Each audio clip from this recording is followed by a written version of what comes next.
Marvel की वो घातक हसीना फिर से हमें दिखने वाली है आगे जाके मार्वल की कोई सारी मूवीज़ में या फिर कह सकते हो सीरीज़ में, और इनफैक्ट आयरन लीड में भी देखने को मिल सकती है। ये वो घातक हसीना है जिसके रोल के एक सीन की वजह से कह सकते हो कि लौंडे घायल हो चुके हैं, और वो हसीना फिर से अपना रुआब झाड़ने के लिए मार्वल के अंदर आने वाली है, ऐसे रूमर्स फिलहाल फैल रहे हैं। और मोस्ट ऑफ ये कंफर्म भी हो सकता है क्योंकि उसका कैरेक्टर कोई और नहीं लेना चाहिए, बाकी लौंडों की डील टूट जाएगी और कोई भी बात नहीं है। तो मैं बात कर रहा हूँ कैथलीना का, जिसने प्ले किया था मॉर्गन स्टार्क का रोल हमारे आयरन मैन की डेथ के सीन के टाइम पे, अवेंजर एंड गेम के टाइम पे जब टोनी चुटकी बचाता है तो वो अपनी कह सकते हो कि मॉर्गन स्टार्क अपनी बेटी से मिलने जाता है अपने वो सोल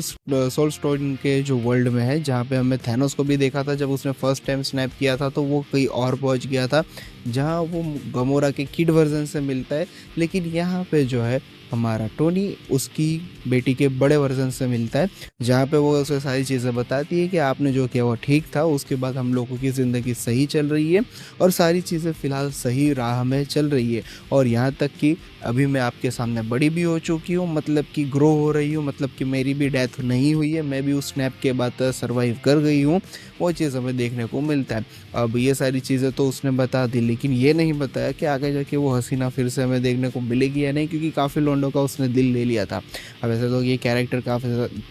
इस रोल का जो कैरेक्टर प्ले करने वाली लेडी है वो वैसे तो है ही वैसे इतनी डेंजर, लेकिन फ़िलहाल वो उसका रोल के बारे में आगे कोई ऑफ़र या कोई कह सकते हो कि कंफर्मेशन हमें देखने को नहीं मिला था मार्वल की तरफ से ऑफिशियल, और कैथलीन की तरफ से भी ये कुछ नहीं कंफर्मेशन था। लेकिन फ़िलहाल ऐसे रूमर्स फैल रहे हैं कि इन फ्यूचर अब वो हमें देखने को मिल सकती है, क्योंकि डॉक्टर डूम का रोल जो कंफर्म हो चुका है रॉबर्ट डॉनी जूनियर का, तो उसे भी कंफर्म किया जा रहा है। और इनफैक्ट अगर तुम लोगों को नहीं आइडिया हो तो मैं बता दूं कि अभी कास्ट अपडेट हो रही है, जिसके अंदर कहीं ना कहीं डूम डायनेस्टी के अंदर एक ऐसा कैरेक्टर गलती से गूगल की वजह से शो हो रहा है या फिर पता नहीं कैसे, उसमें हमें कहीं ना कहीं टोनी स्टार्क का रोल भी देखने को मिल रहा है, जो कि और कोई नहीं प्ले करेगा, हमारा रॉबर्ट डॉनी जूनियर भी नहीं प्ले करेगी, क्योंकि भाई वो ऑब्वियसली डॉक्टर डूम का रोल प्ले करने वाले हैं, तो वो कहाँ से हमें देखने को मिलने वाला है। तो लेकिन यस, उसका रोल प्ले करने वाला और कोई नहीं है, टॉम क्रूज मिशन इम्पॉसिबल वाले बंदे, वो इसके अंदर देखने को मिलेगी। और कहीं ना कहीं ये भी बताया जा रहा है कि मॉर्गन स्टार्क को भी इसके अंदर हमें दिखाया जाएगा।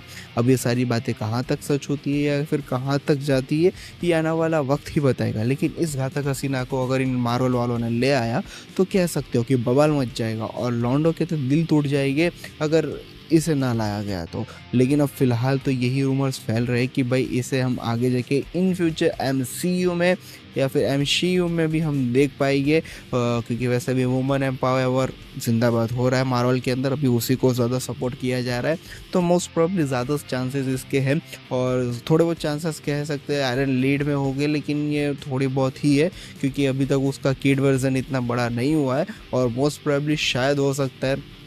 कि इन फ्यूचर वो हमें सीक्रेट वॉर्स में या फिर उसके पहले पहले कहीं देखने को मिल जाए। और वैसे भी स्पाइडरमैन 4 की भी अनाउंसमेंट हो चुकी है, तो उसके रिगार्डिंग में मेरे सेकंड चैनल पर ज़रूर वीडियो आ ही जाएगा, लिंक डिस्क्रिप्शन में चेक कर लेना, उस पर मैं ज़्यादा डिटेल दे देता हूँ। तो ये स्पाइडरमैन 4 से रिगार्डिंग ये सारी अपडेट्स चल रही है, तो हो सकता है सीक्रेट वॉर्स के पहले स्पाइडरमैन 4 आए, जिसके अंदर हम कह सकते हैं कि कहीं ना कहीं हमें कैथलीना का रोल प्ले करते हुए देखने को मिल जाए मॉर्गन स्टार्क का। और इन फ्यूचर मॉर्गन स्टार्क का रोल तो बहुत ही इंपॉर्टेंट रखने ही वाला है, क्योंकि वो टोनी का अवतार है और मतलब जो टोनी की बेटी है यार, सीधी सी बात है। तो इन फ्यूचर अब वो देखने को मिलेगी, तभी हमें समझ ज़्यादा चीज़ें क्लियर होगी। लेकिन आज के वीडियो के लिए बस इतना ही, बाकी मिलते हैं नेक्स्ट टाइम, तब तक के लिए बाय।